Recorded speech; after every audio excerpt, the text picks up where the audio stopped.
Welcome to the Nerd Party.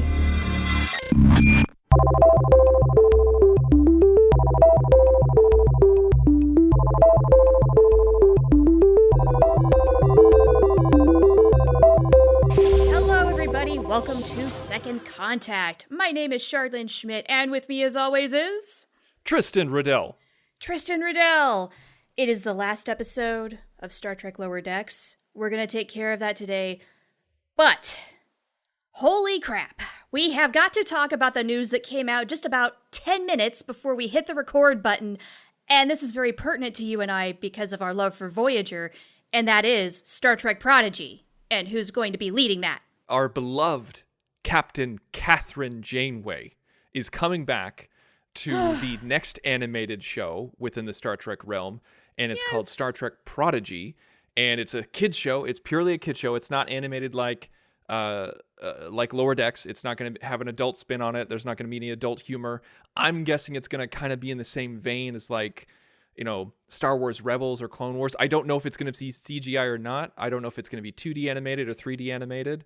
That news might be out there, but I'm not completely aware of it right now. But it's going to be focused on kids, and Kate Mulgrew is coming back as Janeway. Oh my gosh. My brain is on overload right now. I woke up, I watched Lower Decks, I worked out, showered, the news came out, and then with all the plans to record, here we are, and I'm just, whoa. Okay, we need to slow down for a second. And they released the first couple of minutes for Discovery. They released that clip. Yes! I totally forgot that they were doing panels for New York Comic Con online today, and so just, oh my gosh. And of course, all my text messages, my Twitter mentions, everything is blowing up, and I'm gonna be spending all day probably trying to wade through it all, and this is just so raw and new, and I'm so excited. I mean, I was excited for Lower Decks. That would have been enough. I know, right? When I watched Lower Decks today, I thought that was going to be it. You just watch the season finale of Lower Decks, and then we'd podcast about it, and that's it. I was completely unaware of the virtual New York Comic Con for Star Trek, and I had no idea that they were going to release new clips of Discovery or announce stuff for Prodigy or any of that. I had no idea that was going on. So this has been a huge Star Trek day. Oh my gosh, yes. I didn't even think about Star Trek Prodigy. That's always been kind of a back burner project up until today. I knew they were doing disco. I knew some Lower Deck stuff was happening, but I can't wait. I'm truly excited. I am too. But since this is a Star Trek Lower Decks commentary podcast, how about we get that commentary going? Because this is a doozy. Oh my God. Yes. Can you sum this thing up in 5 words or less? I'm putting you on the spot, but can you do it? 5 words. Let's count them. Okay. Holy crap. That was cool. Very good. Mine is, whoa, they went there. All right. Okay. All right. Yeah. And also, I made a joke about this on Twitter, but there's so many Easter eggs in this episode. I felt like I needed to export every single frame as a JPEG in order to calculate all of them. There's no way that we'll be able to tag all of them as we go, but we're going to try our best. We will sure try. There is so much to talk about here. So yeah, let's get into Lower Decks mode because this is the last episode of the season. And so part of me is really sad about this because doing this show with you has been so much fun. Watching this show has been the highlight of my year. It is going to be the gift that keeps on giving. Seriously, I'm just going to keep watching it and watching it and watching it because I love it so much. This is the kind of Trek I didn't even realize how much I would love. Yeah, and I honestly cannot wait until next season. So, all right, folks, here we go. Let's do it. Let's cue it up. As per usual, what we do is we cue it up after the CBS All Access logo. Again, that's after the CBS All Access logo. So if you're watching on your browser, Apple TV, on your phone, or Xbox, or however you're watching it, cue it up, hit pause after you see the logo, and then we'll go 3, 2, 1, play, and we'll be synced up. Shar, are you ready? I think so. Are you? All right. I'm born ready. All right, here we go. Okay, let's go. 3, 2, 1, play. All right, off we go. Beta 3. Here. Beta 3. We need an Earth 2, an Earth 3, an Earth 4. Why don't we have any of those? Why aren't we called Earth Prime? I don't Oh. Also, original animated series right there on the pad. Yes. How about that? That's super cool. And we're doing a massive callback to the original series right here with Landru. Yes, and this kind of sets up the theme of the episode about how Starfleet goes in, intervenes, and thinks they make everybody better, and then gets the F out. Right. And then they don't do any checkup. And that's literally the Cerritos' job, is for Second Contact to go in and check things up. Now, granted, I think this is probably a new initiative because these guys haven't been in contact for hundreds of years. And I love that Mariner talks about how, we can't just guess that they're not going to go back to killing each other a generation from now. Yes, I thought this was set up so beautifully, too, because it's starting off with this one thing, but you're right, it does become the theme of the episode where it comes back to haunt them in the worst possible way. I love it so much. And I love that they're addressing this because this is something that Starfleet has done. They have not been checking up on these guys. And so, wait a minute, what? You meet them and then off you go? Or you do the Second Contact thing. And the way I've always interpreted that, at least for the life of this show, was they kind of wrap up the loose ends after First Contact. I thought that's what the Cerritos did. I feel like it has its new mission, though, now, where they realize how dangerous this is to leave these folks behind to themselves. They got to be checking up on them. That is what the California-class vessels should be doing from here on out, if they weren't before. Right. I am such a sucker for merchandise and commercials and everything like that. Like, if I see a Burger King commercial, I'm like, oh my God, I need a burger, like, right now. Seeing these crayons with the Delta Shield on it, like, I need these crayons. I need all of these art supplies with the Delta Shield on it. I'm such a... Are you listening, so StarTrek.com?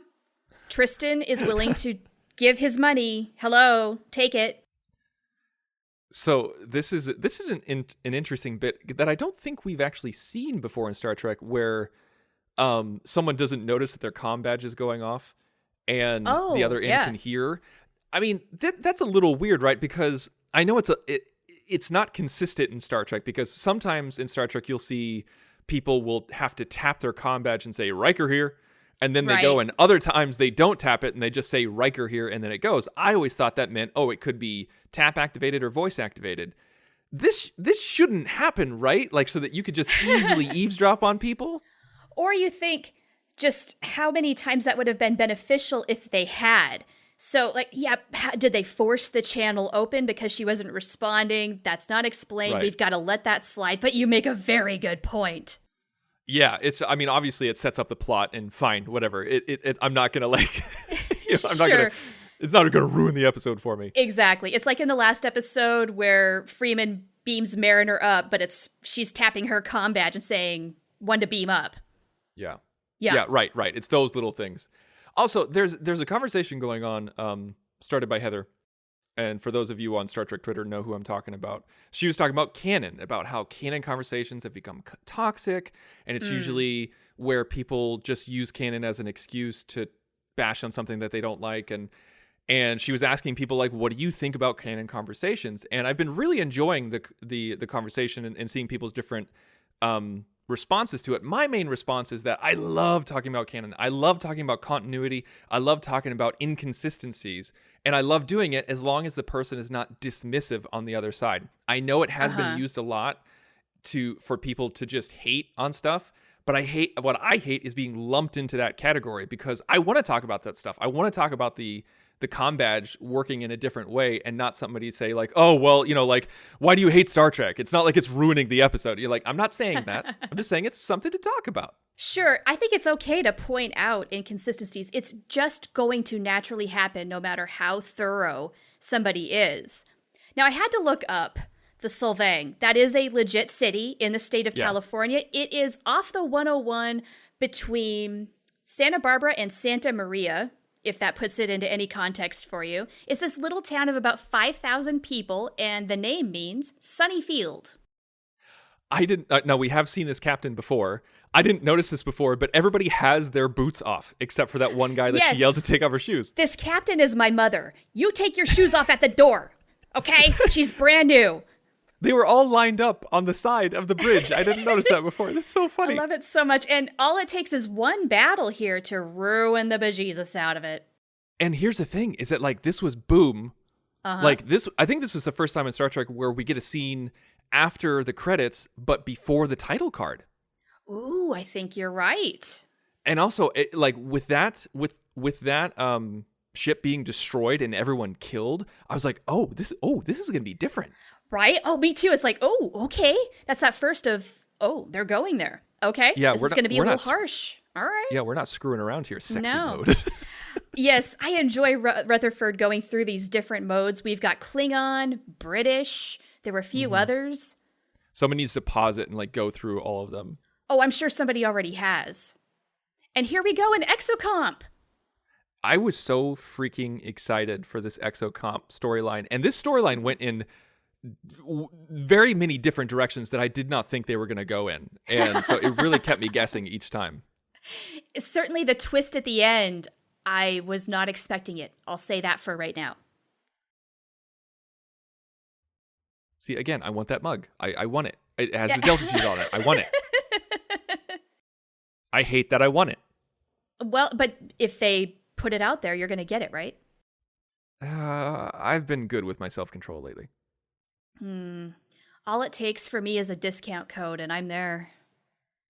Oh, if you give me free shipping and a discount code, yeah. Oh, yeah, free shipping is always good. But I don't want to pay $30 for a t-shirt. Come on, guys. Come on, StarTrek.com. I'm not paying $30 for a t-shirt. Also, this episode it leaned a little bit harder into the sexual innuendo. Was that an intentional joke you just made? It wasn't actually until I said it out loud. I was like, oh crap, I should have said no pun intended. But you get what I'm saying. Like there was a couple of times when you're like, oh, hey, this is a little like, Yeah, I mean, they were kind of going there. Wolf 359 was an inside job. I can't believe there's conspiracy theorists in the 24th century. Oh, really, guys? This is beautiful. We have a truther. We have a Wolf 359 truther. Gross. Dominion War didn't happen. Changelings aren't real. I am so sick of conspiracy theories in 2020. I can't. It used to be fun. All right, so your favorite doc here is Yes. getting a little frisky here. She wants to get frisky with Shax. Do you ship him? Bajoran beefsteak with her coital claws. Is that what she said? Uh-huh. Again, going a little further.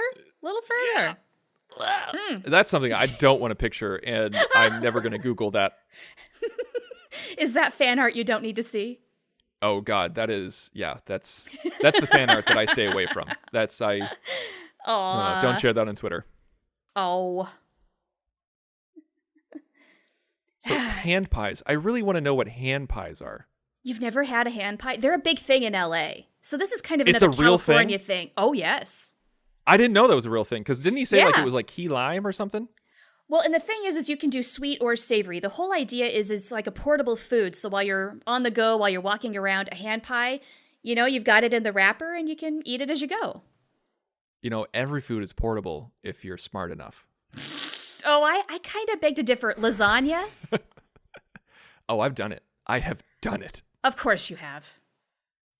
So this is a paper. Like it's kind of like a translucent, flimsy thing. It's not a pad. No, it's not. It's paper. Or whatever their substitute to paper is. This is. Yeah. I want to know what that is. What is it, and what's the purpose of it? Why wouldn't you want a pad? Is it a really thin, maybe, I don't know, translucent Etch-a-Sketch or something where it pops up? I don't know, man. Yeah. What do you think about Mariner's more refined look? Yeah, I was gonna say this transformation is crazy. Like just with the hair and the sleeves down.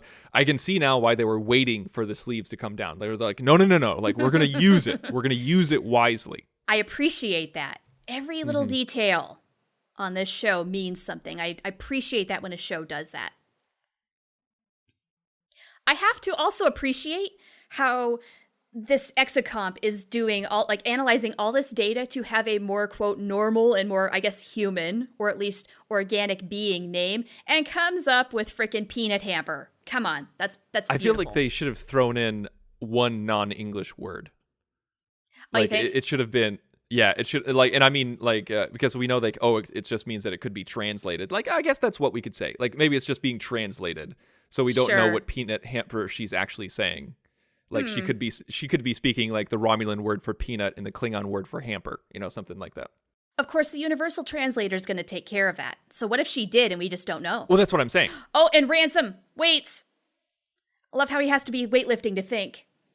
So I love that we have the old style shuttlecraft here. Oh, look, they painted themselves on the door. They I did never the noticed Sequoia. that before. Yeah. No, they have little stick figures of them. Uh-huh. It's so cute. It's adorable. I wish all shuttles had that now.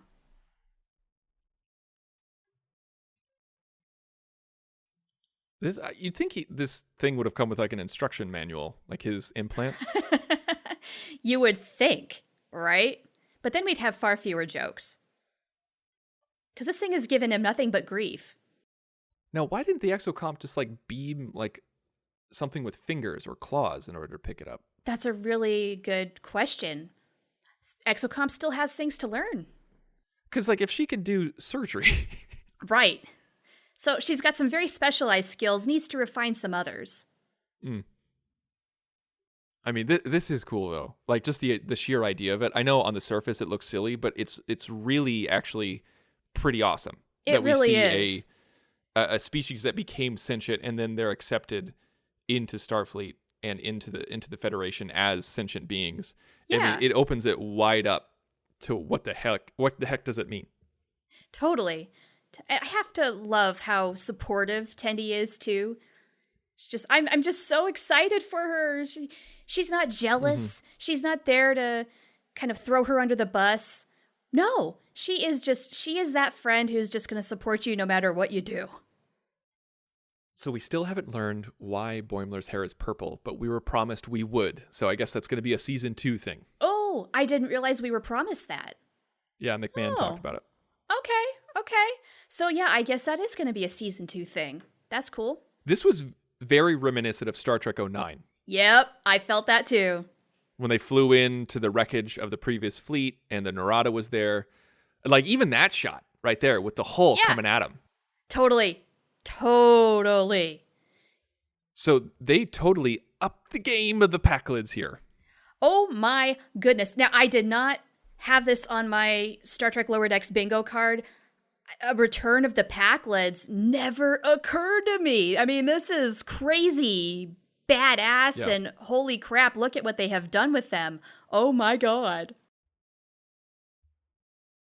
Yeah, I like that they showed Freeman, knowing what to do. Like she was like, boom, she was thinking quick. She's like, no, this is what we're going to do. Because I know we've seen her kind of go up and down in her ability. This was one of those moments where I was glad they gave it to her to shine. And a lot of times shutting off the power would be kind of that solution, right? Where if you try to overpower and it doesn't work, well, then you shut down the power. We've seen that happen. But in this instance, it didn't work. Also, can we please mourn that nacelle? That beautiful, ample nacelle. That was one of my favorite things. One of my favorite moments in TNG was when like a wave was coming at him and like previous ships have been destroyed and Picard didn't know what to do. Everybody's freaking out and Data looks at Picard and says, lower the shields. And he's like, are you sure? And he goes, Captain, lower the shields. And he like waits for a second and then he does it. Remember who you're talking to. Yeah. So this has like, I saw like, they have like Borg technology, Klingon, Romulan. Yeah, the whole hodgepodge. Yeah. They've taken from everybody. The Packlids. And that wink to the audience, like, I thought they were kind of a joke. We all did. We got Ferengi. I saw some Ferengi in there. Oh, man. I mean, they've been beating up on everybody. These claws. Cool. This is intense. Like, this was one of those moments, like, this episode kept me guessing, where every single time I literally thought, I don't know how they're going to get out of this one. For real, though. I mean, they also, upped first the contact stakes day and salmon. Really... Oh, yeah. Yeah. That has to become a tradition now in every Trekkie household. And what do vegetarians do? We're going to have to think of an alternative. I love Freeman's solution, which is she needs a half-baked and solution that's going to piss her off from Mariner. And Mariner takes out the ponytail, is like, all right, let's get to work. Sleeves rolled up. She's got the this. proverbial and literal sleeves get rolled up here. Absolutely. So this is also something that I didn't think that we'd see. Is Badgie coming back? Oh, yes. Also, did you get massive flashbacks to Independence Day talking about putting a virus into the ship? Because I totally did.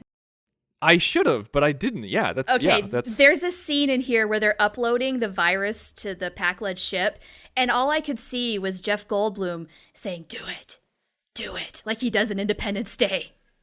I love that movie. That's a good movie. It's not bad. I haven't watched it in a long time. I don't know if it holds up. I love that he's like, "I'm always monitoring comms." That's a little scary of a prospect, isn't it? I did kind of go back and forth. Like, obviously, if you're listening to our commentary, this is not the first time you've seen the episode. But it was, this is one of those times when at first I was like, oh man, are they going to get rid of Rutherford? Yeah. But then I'm like, no, they're not going to get rid of Rutherford. Like, right? no. Come on. I love how Mariner's contraband from episode 1 gets tied back in here. That is brilliant. The writing of this episode is truly brilliant. We're bookending here, and you know how much I love bookends. And also, we saw the Spock helmet with yes! with the siren on it and like the light. So that's now in the universe, folks. That's Yep, that's for real. All the contraband. So he's got the fencing sword like from TOS. Mariner's got the batleth that she used to stab to Boimler. The dirty batleth. The dirty batleth. That's so gross. It's been through some things. And I'm pretty sure that Freeman had a mallet or some sort of mace that we saw in one of Worf's training programs. I think that's what that's from. Cool. I could be wrong. At this point, I was genuinely wondering if Freeman was going to die, and we were going to see, like maybe next season or at the very end of this episode, the fallout of how that would affect Mariner. I was legit wondering that too. Like as soon as she looked at her palm, I was like, "Oh crap, are they going to do it?" Yeah. But then I started thinking about the logistics of it. It's just like, no, we need to explore the mother-daughter dynamic way more than we have. Right? They would be selling it short if they did it now. Yeah. And then it turns out, and this is the beauty of showing a sentient life form, that even newly sentient life forms can be jerks. That's the beauty of it. Yes. Also going kind of into the antithesis of what the Auxicomps did the first time we saw them, right? Where they showed self-sacrifice, showing off their sentience, and this one is piecing out. Like, no, I'm not doing it. That's the beauty of it. It's so smart. It is. It is so good. Peanut Emperor's a stupid name.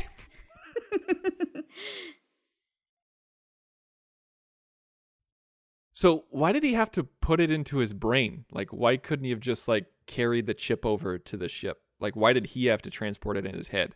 I'm not if sure. They were just going to put it in the computer. I don't know. There's some sort of data allegory there where like the emotion chip fused into him in generations and they couldn't take it out at that point. Something like that. I do appreciate Rutherford and Shax as a pairing. Like these two, after episode 2, kind of had this kinship between them, even though Rutherford didn't become a security officer. And I cannot help but love how Shax phasers his way out of the ship just because he's got to do it with such gusto, you know? He can't do anything standard. Yeah, the moment that he said, "This is the best day of my life," was when I knew that he was going to go. I did not see it coming, and you know what? It hit me hard. Which is interesting because think about what we know about Shax. Not much. He's Bajoran, he's pissed off all the time, and he likes to detonate the warp core and shoot everything. That's it. Yeah. That's it. But it got me. Like, wow, I'm really gonna miss him. It's true. Yeah, this was a character I wish we could have seen a little bit more of, but he's not the most dimensional character. Which is why I think he became the sacrificial victim. Also, maybe there's a little bit of a callback to him being a Tasha Yar. Being a security officer taken way too soon. I didn't what think if about he comes that. back as some other iteration of him in season 3? I'm just going to put that out here now. That would be hilarious if true. I'm watching Skin of Evil right now. It's funny that you bring that up. Oh my gosh. There's even a Skin of Evil reference in this episode. I missed it. Oh, What was it? Mariner says something about feed you to an Armus. I totally missed that. See, that's what I'm talking about. You can't. We miss them all. Like we miss so many. There's too damn many. Also, we missed the double, like, Ransom straight up calls out the double-fisted punch. He actually did, yes. Like, we have you now, Enterprise. And now this is intense, right? I mean, they are surrounded. There's claws in every direction. What the heck are they gonna do? This is one of those times. Yeah, I was in the same thing where it's just like, oh man, I honestly don't know how they're going to come out of it. But when they said another ship's coming out, it's just like, of course it's the Titan. Yes. Of course it's the Titan. Now, what was your reaction to this? Were you happy? Did you think it was too much? Because Riker has come to the rescue in Picard at this point. And so here we go again, in a different iteration though. I got to give credit where credit is due because Mike Schindler called this last week, actually just a couple days ago, because McMahon said, hey, we're dropping this early. There's going to be huge spoilers. Watch it as soon as you can. Schindler immediately said, Riker's going to come in and rescue on the Titan. And then Lee Hutchison said, oh, come on. They did that in Picard. They're not going to do that again. And lo and behold, they did. So a part of me was just like, oh, really? But then they play the TNG music and I'm just, oh, okay. All right. I'm with it. I'm totally cool. I am all in. I was grinning ear to ear like an idiot. I had a feeling you were. This was perfect for me because I don't care if they do this every season. I don't care. Let them be in like. Well, that's good, right? Because New Trek is doing this where we had Pike show up at the end of Disco, and then now we have Riker come to the rescue in Picard, and here in Lower Decks, we've got a pattern. So I know some people are going to maybe be a little critiquey about that. Oh no, I'm talking Riker on the Titan rescuing them at the end of every season. I'm talking about that specific. I'm just kidding. See. I am just kidding. I'm just kidding. So this was an interesting take. Like this was an interesting direction to have him lose his memory. What did you think about that? I find it kind of sad because we just got to barely know, sort of like Shax, we barely know about Rutherford and we're going to start over with him. Kind of like a B4 situation where it's a character we're familiar with and yet now we kind of have a blank slate here. I don't know how I feel about it entirely. Do you? I have a feeling that it's going to be taken care of at the beginning of season 2. I think it's going to be treated a lot like when the EMH lost his memory. Like there was one episode where the doctor said, oh, I'm still regaining my memory. And then it was like it never happened the episode after that. So I think that's probably how it's going to go down. I don't know, man. This was a touching moment. It really was. The earring. This worked for me. Yeah. She'll always have something to remember Shax, and so will we. Makes me sad. And I'm sad for Dr. Ta'ana. Yeah, she never got to get busy with him. Nope. Yet another Trek trope, right? The moment you start falling for somebody, bam, they gotta die. Oh, like, yeah, in Skin of Evil, they totally flirted something with Worf and Yar. Yo. You know, and you're like, oh, that would be interesting to see. It might be a little high-powered, a little aggressive, but yeah. I think it would have been interesting to see. The whole ship would know. That's how loud it would be. Yeah, Tom and B'Elanna would have nothing on them. I was unsure what was going to happen here. I thought she was going to, like, promote her again to Lieutenant Junior grade. No, this take is so much better. She knows Mariner doesn't want to be promoted. It's really cool to see that there is a little bit of resolution here where they're kind of coming to terms to try and play to each other's strengths. Freeman can't be as fast and loose with the rules as Mariner can. But maybe, just maybe, there's going to be some fun adventures where they actually use Mariner's out-of-the-box ideas to the ship's advantage. Like, I feel like they're going to have a heyday with it for a little while. And then you know what? Like, I think it's going to wear off.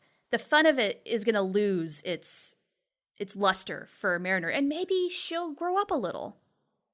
Yeah, I think they definitely needed to retire that storyline this season, and they chose the right moment. Also, this Riker's a bit too amped up for my tastes. He's the Lower Decks version of Riker. Now, I do That's love what I have to tell Troy, myself. though. She just nails Ransom in 5 seconds or less. I mean, she's got this guy down. She knows who he is. an ocean of insecurity. Yeah, like Marina Sirtis coming back as Deanna, like boom, that's the character. She found the character immediately. But Riker, this definitely felt like what you said, a Lower Decks version of Riker. Yeah. So I'm not digging it too terribly. I'm glad he's there, and I'm glad he did what he did, but they could tone it down a little bit for my taste. Oh, I don't know. Honestly, if we do see more of the Titan, and I have a feeling we will, just because of where Boymes is going, right? Some cameos from Frakes and Sirtis. I am all here for that. That's great. It's probably the closest we're going to get to the show The Rikers, which they've been talking about incessantly ever since Star Trek Insurrection. This could be a backdoor pilot. We don't know. Oh, giving them ideas like that, man. I gotta love the angry messages just listed. Yeah. Oh, so Boymes. You also see the Boimler effect? Boimler effect. In the back on it. I sure did. Wait, do you see the plate of ransom? What the hell was that? Yeah, I just now. noticed it now. What is that? Why is that there? I don't know. Does he aspire to be Ransom? What? I don't know. Is he aspiring to be Ransom? Is he in love with Ransom? Why is it a plate and not a photo? What is going on, folks? There are so many unanswered questions. We have got to know this in season 2. This very much looks like the Enterprise E. Oh, absolutely. I think it's intended to. Hardcore. Yeah. It would have to be a decision, yeah. Now, do you prefer Boimler in this uniform, the First Contact era uniform and the movie uniform, or Lower Decks? Everybody looks better in a First Contact uniform. I freaking love the First Contact uniform. They are really good, aren't they? I love Lower Decks, but yeah, I don't know. There's just something very nice about them. Now, not Jonathan Frakes, but Riker. Riker nails his version of Warp Me. Does he not? The smooth jazz? Yeah, 5, 6, 7, 8. Oh my God. I laughed so hard at that. Yeah. And then, of course, we have the nice little tag at the very end. We find out the fate of our beloved a-hole Exocomp. Help. Yeah. And now we're done with Lower Decks. We're going straight into Discovery. They're showing us a preview here, which I'm very excited for more new Trek. I can't wait to meet Grudge Cat. There's a lot to look forward to, but let's wrap up with some final thoughts here because this is a Lower Decks podcast. I really enjoyed season 1, and this, I think, has been my favorite season 1 of any Star Trek show. I think this is the most consistent. It's the most entertaining.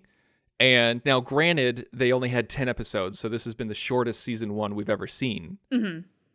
But I think that if this continued quality was going to happen, it would still be by far the best. And I thought it would be fun if we shared our rankings of our first seasons of Trek. Yes. Yeah, okay, I totally agree. This is a very solid season. Ranking these episodes it was difficult. I mean, I'm putting some episodes toward the bottom here that I think are pretty freaking good. That's saying a lot. You ranked the episodes? I did, didn't you? No, I didn't. I asked you to rank the first seasons of Star Trek. Oh, whoops! I screwed that up. No wonder it took you so long this morning. Yeah, that's why it took me so long. Well, okay, do you want me to rank the episodes of Lower Decks and then you can rank the seasons? Sure, go for it. Okay, I put at the top Crisis Point. I thoroughly enjoyed it. What a fun romp. It was so well done. 2, Temporal Edict.